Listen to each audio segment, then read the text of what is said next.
Hey everyone, this is hopefully the last design update that I make for you guys, basically because our AutoCAD subscription is coming due and we would like to finish all of our quality of life and just making sure everything is good before we end up having to, pay more money that we don't really have.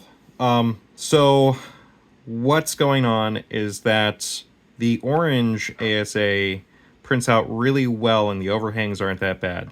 The teal, it is terrible.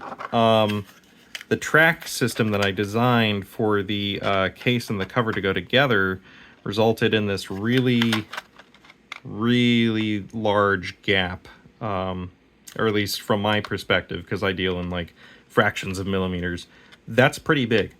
And the reason for that is that the teal was leaving behind this really long just bit of material. So what I ended up doing is I ended up kind of hacking the slicing program by putting in these small holes that realistically cannot exist, but it forces the slicing program to realize, oh hey, I can't just have the nozzle run down the entire length of this channel.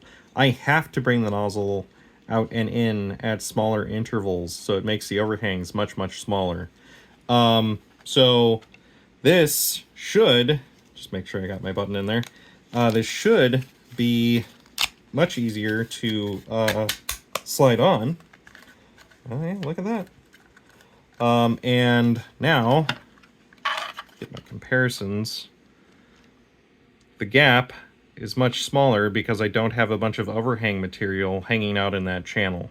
And that's what I'm looking for, is to have these smaller gaps and have this case basically be almost a single unit in of itself. So I'm pretty happy with that result. That's good. And this way I have that kind of pre-built into my G-code for all the other colors.